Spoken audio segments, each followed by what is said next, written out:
বন্ধুরা কেমন আছেন সবাই? আশা করি সবাই অনেক অনেক ভালো আছেন। ফ্রেন্ডস, আজকের এই ভিডিওতে আমি কথা বলবো ওভার ওয়ালেট নিয়ে। আসলে ওভার ওয়ালেটের কিন্তু মেইন নেট খুব তাড়াতাড়ি লঞ্চ হয়ে যাবে। এটা কিন্তু জুন মাস চলতেছে, হয়তোবা জুন মাসের মধ্যেই কিন্তু আমরা এখান থেকে পেমেন্টটা নিতে পারবো। যদিও জুন মাসের মধ্যে না হয় তাহলে কিন্তু জুলাইয়ের প্রথম সপ্তাহের মধ্যে আপনারা এখান থেকে পেমেন্টটা নিতে পারবেন। তবে এই জায়গায় কিছু বিষয় আছে, আসলে এখানে কে কে এয়ারড্রপে এলিজিবল হইতে পারবে এবং কে কে এখান থেকে পেমেন্টটা নিতে পারবে এবং এলিজিবল হওয়ার জন্য আপনাদের কোন কোন ক্রাইটেরিয়াগুলো পূরণ করতে হবে, টোটাল বিষয়টা আজকের এই ভিডিওতে আমি কভার করার ট্রাই করব এবং টোটাল বিষয়টা আমি ক্লিয়ার ভাবে এক্সপ্লেন করে দেব। যার কারণে বলতেছি ভিডিওটা কিন্তু অনেক বেশি গুরুত্বপূর্ণ।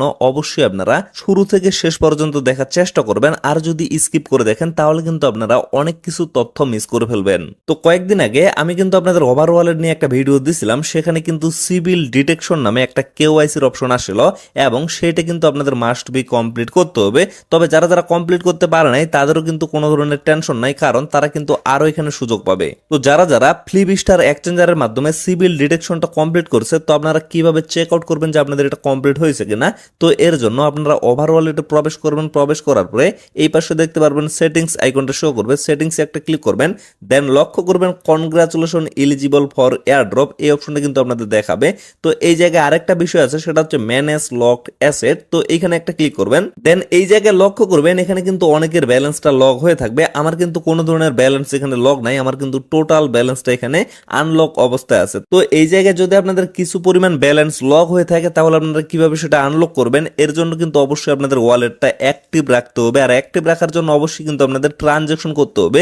1 লাগারে 4 সপ্তাহ যদি আপনারা কোনো ট্রানজেকশন না করেন তাহলে কিন্তু আপনাদের ওয়ালেটটা ইনঅ্যাক্টিভ বলে গণ্য হয়ে যাবে এবং আপনাদের ব্যালেন্সটা কিন্তু লক হয়ে থাকবে। তো চলুন এখন আমরা এখানে দেখব যে আসলে কে কে এখানে এলিজিবল হইতে পারবে। তো এই জায়গায় লক্ষ্য করেন তাদের মিডিয়াম পেজে কিন্তু এই আপডেটটা দেওয়া হয়েছে, who is eligible for the airdrop, মানে কে কে এলিজিবল হইতে পারবে এবং কি পরিমাণ কয়েন আপনারা কোথা থেকে পাবেন সেই বিষয়টা ক্লিয়ার ভাবে এক্সপ্লেন করে দিচ্ছি।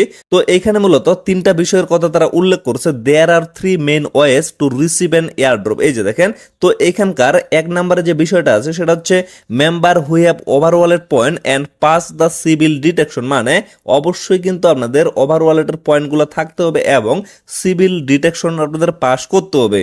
তো এটা চেক আউট করার জন্য আপনারা ওভার ওয়ালেটে চলে আসবেন। এখানে আসার পরে নিচে লক্ষ্য করবেন এই জায়গায় যদি আপনাদের পয়েন্ট থাকে তাহলে কিন্তু অবশ্যই আপনারা এখানে কিছু পরিমাণ হইলেও টোকেন পাবেন। মানে এটা হচ্ছে 1 নম্বরের কথা বলতেছি, প্রত্যেকটা অপশনে কিন্তু আপনারা ভিন্ন ভিন্ন অ্যামাউন্টের টোকেন পাবেন। তো এখানে আপনারা চেক আউট করবেন, এখানে যদি আপনাদের পয়েন্টটা থাকে তাহলে কিন্তু আপনারা এই জায়গায় অবশ্যই কিছু পরিমাণে টোকেন পাবেন। তবে আরেকটা বিষয় আপনাদের ফলো করতে হবে, সেটা হচ্ছে আমি যে আপনাদের বিষয়টা দেখিয়ে দিলাম, সেটিংস অপশনে ক্লিক করার পরে এই জায়গায় আপনাদের সিভিল ডিটেকশনটা কমপ্লিট হয়েছে কিনা এটা আপনারা চেক আউট করে নেবেন। তবে এই জায়গায় অনেকে প্রশ্ন করতে পারে যে ভাই আমাদের তো ফ্লিপস্টারে কেওয়াইসিটা কমপ্লিট হয় নাই, আমরা এখন কি করব?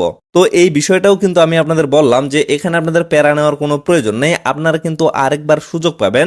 তারা কিন্তু ফ্লিপস্টার এক্সচেঞ্জারের সাথে পার্টনারশিপ করছে, বাট পরবর্তীতে তারা কিন্তু আরো নতুন এক্সচেঞ্জারের সাথে পার্টনারশিপ করবে এবং সেটার মাধ্যমে আপনারা কিন্তু সিভিল ডিটেকশনটা কমপ্লিট করতে পারবেন। তো এটাই হচ্ছে 1 নম্বরের বিষয়।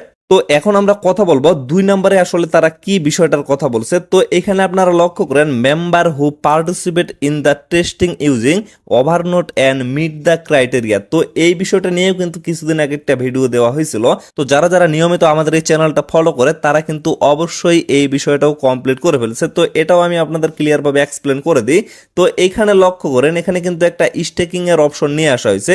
তো স্টেকিং এ আসলে যে আমরা ব্যালেন্সটা স্টেকিং করছিলাম এটা কিন্তু টেস্ট নেট টোকেন, এটা কিন্তু কোনোভাবে মেইন নেট টোকেন না। তো এই জায়গায় মূলত 2টা বিষয় আছে, একটা হচ্ছে পালম স্টেক আর একটা হচ্ছে হোম স্টেক। তো পালম স্টেকটা এটা মূলত ফোনের মাধ্যমে করতে হবে, মানে যারা যারা মোবাইল ফোন ইউজার আছে তারা কিন্তু এই স্টেকটা করতে পারবে এবং যারা পিসি ইউজার আছে বা ল্যাপটপ ইউজার আছে তারা কিন্তু হোম স্টেকের অপশনটা ইউজ করতে পারবে। তো এটা নিয়ে যেহেতু ভিডিও দেওয়া হয়েছিল, যারা যারা এখানে স্টেকিং করছিলেন এবং নিয়মিত এখানকার রেওয়ার্ডটা ক্লেম করছিলেন এবং নিয়মিত ট্রানজাকশন করছিলেন তাদের কিন্তু এই ক্রাইটেরিয়াটাও পূরণ হয়ে গেছে। তো এটাও যদি আপনাদের পূরণ হয়ে থাকে তাহলে আপনারা এই জায়গায় মানে হোম ইন্টারফেসে আপনারা যদি প্রবেশ করেন এখানেই কিন্তু কিন্তু সেটা বুঝতে পারবেন, কারণ যাদের ওয়ালেটটা অলরেডি ইনঅ্যাক্টিভ হয়ে গেছে আপনারা কিন্তু এই জায়গায় দেখতে পারবেন এখানে কিন্তু আপনাদের ওয়ালেটটা লক অবস্থায় দেখাবে। মানে অনেক সময় আপনারা লক্ষ্য করবেন এখানে আপনাদের দেখাবে আপনাদের ওয়ালেটটা লক অবস্থায় আছে। তো সেটা যদি আপনাদের দেখায় তাহলে আপনারা কিভাবে সেটা আনলক করবেন সেটারও কিন্তু একটা প্রসেস আছে। অবশ্যই আপনারা অন্য কারো ওয়ালেটে কিছু পরিমাণ ওভার টোকেন ট্রানজাকশন করবেন। মানে আপনার পরিচিত ভাই ব্রাদার কারো যদি ওভার ওয়ালেট থাকে সেখান থেকে আপনারা এই জায়গায় ক্লিক করে অ্যাড্রেসটা জাস্ট কপি করে নেবেন। কপি করে নেওয়ার পরে এই যে সেন্ড বাটনটা আছে, সেন্ডে একটা ক্লিক করে কিছু পরিমাণ টেস্টনেট ওভার টোকেন ট্রানজাকশন করে দিবেন, তাহলে কিন্তু আপনাদের ওয়ালেটটা আনলক হয়ে যাবে এবং আপনাদের ওয়ালেটটা কিন্তু অ্যাক্টিভ হয়ে যাবে। তবে 2 নাম্বার যে ক্রাইটেরিয়াটা এখানে সম্ভবত যার যত বেশি ওভার টোকেন আছে টেস্টনেট ওভার টোকেন সে কিন্তু তত বেশি টোকেন এখানে পাওয়ার সম্ভাবনা রাখবে। মানে মেইননেট টোকেনটা কিন্তু সে তত বেশি পাবে, এটা কিন্তু শিওর না। তবে তারা যেহেতু এই প্রসেসগুলো নিয়ে আসে তাহলে কিন্তু এটাই ধারণা করা যাচ্ছে তারা হয়তো বা বেশি টোকেন পাইতে পারে। তো এরপরে 3 নাম্বার যে বিষয়টা সেটা নিয়ে আমি একটু কথা বলি। এটা আসলে সবাই কমপ্লিট করতে পারবে না, ইভেন আমি নিজেও কিন্তু এটা কমপ্লিট করে নেই। সেটা হচ্ছে member who are holding neither NFT. মানে এখানে কিন্তু কিছু পরিমাণে এনএফটি বাই করা গেছিল, তো এই এনএফটি গুলা যারা বাই করছে সেটার উপরে কিন্তু তারা এয়ারড্রপ পাবে। এক কথায় বলতে গেলে উপরের কাজগুলো কমপ্লিট করার পরে এটাও যদি আপনারা কমপ্লিট করেন তাহলে কিন্তু আপনারা এখান থেকে বেশি পরিমাণে টোকেন আর্নিং করতে পারবেন। তো অনেকে এখানে বলতে পারে যে এই বিষয়টা নিয়ে আমরা তো আগে কখনো কথা বলিনি। তো এই বিষয়টা নিয়ে কথা না বলার পিছনে কারণ আছে, কেননা এক একটা এনএফটি আপনারা যদি বাই করতে যান তাহলে কিন্তু আপনাদের $50 বা $100 বা $120 এরকম কিন্তু আপনাদের একটা অ্যামাউন্ট লাগবে এক একটা এনএফটি বাই করার জন্য। যার কারণে এটা নিয়ে কিন্তু আমি কোনো ধরনের কথা বলিনি এবং আপনাদের সাজেস্ট করিনি যে আপনারা এখানে এনএফটি কিনেন। ইভেন আমি নিজেও কিন্তু এখানে কোনো ধরনের এনএফটি বাই করিনি। আমরা যেহেতু ফ্রিতে এখানে আর্নিং করার জন্য আসছি, সো অবশ্যই কিন্তু আপনারা কেউ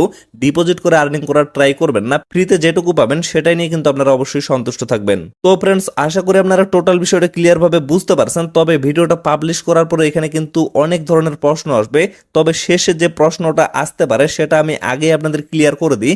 অনেকেই এখানে বলবে যে এই 3টা ক্রাইটেরিয়া যদি আমরা পূরণ না করি তাহলে আমরা এয়ারড্রপে এলিজিবল হইতে পারবো কিনা বা এখান থেকে টোকেনটা আর্নিং করতে পারবো কিনা। তো অবশ্যই এটা আমি ক্লিয়ার করে দিচ্ছি, আপনারা কিন্তু এখান থেকে টোকেন নিতে পারবেন যদি শুধুমাত্র আপনারা 1 নাম্বার ক্রাইটেরিয়াটা পূরণ করতে পারেন। মানে এই জায়গায় যদি আপনাদের পয়েন্ট থাকে এবং সিভিল ডিটেকশনটা যদি আপনারা কমপ্লিট করতে পারেন তাহলেই কিন্তু আপনারা এখান থেকে এয়ারড্রপের জন্য এলিজিবল হবেন। তবে কিছু পরিমাণে কম টোকেন আপনারা এখান থেকে আর্নিং করতে পারবেন। তার সাথে আপনারা যদি 1 নাম্বারের সাথে 2 নাম্বার যে ক্রাইটেরিয়া সেটাও যদি পূরণ করতে পারেন তাহলে কিন্তু আপনারা এখান থেকে আরো বেশি টোকেন আর্নিং করতে পারবেন। এবং আপনারা যদি 3টাই এখানে কমপ্লিট করতে পারেন তাহলে কিন্তু আপনারা আরো বেশি টোকেন এখান থেকে আর্নিং করতে পারবেন। তবে আপনাদের কিন্তু বাধ্যতামূলক না যে আপনাদের 3টাই কমপ্লিট করতে হবে। 3টার মধ্যে আপনারা একটা কমপ্লিট করলেও কিন্তু এখান থেকে টোকেনটা নিতে পারবেন। আরেকটা বিষয় হচ্ছে আপনারা যদি রেফার করে থাকেন, রেফারের পরিবর্তে আপনারা কিন্তু এখানে কিছু পরিমাণ ফ্রেন্ডস কার্ড রিসিভ করতে পারছেন। তো এই কার্ডগুলোর মাধ্যমে কিন্তু আপনারা এয়ারড্রপ পাবেন। তবে এখানে কিছু শর্ত আছে, সেটা হচ্ছে আপনারা যাকে রেফার করছেন অবশ্যই কিন্তু তাদের কেওয়াইসি কমপ্লিট করতে হবে। যদি তারা কেওয়াইসি কমপ্লিট না করে তাহলে কিন্তু আপনারা কোনোভাবে তাদের রেওয়ার্ডটা পাবেন না। যেমন পাই নেটওয়ার্কে আপনাদের ফ্রেন্ডস গুলো বা রেফারেল গুলো যদি কেওয়াইসি কমপ্লিট না করে তাহলে কিন্তু তাদের থেকে পাওয়ার রেওয়ার্ডটা কোনোভাবে আপনারা আনলক করতে পারবেন না। ঠিক তেমনি এখানেও আপনাদের ফ্রেন্ড গুলো যদি কেওয়াইসি কমপ্লিট না করে তাহলে কিন্তু সেখান থেকে আপনারা কোনোভাবে কমিশনটা নিতে পারবেন না। তো সর্বশেষ আরেকটা কথা বলে দিই, আপনাদের অ্যাকাউন্টটা যদি ইনঅ্যাক্টিভ থাকে বা এখানে যদি লগ অপশনটা দেখায় তাহলে কিন্তু মাস্ট বি আপনারা এখানে ট্রানজাকশন করবেন। ট্রানজাকশন করলে কিন্তু সাথে সাথে আপনাদের এটা অ্যাক্টিভ হয়ে যাবে এবং আনলক হয়ে যাবে।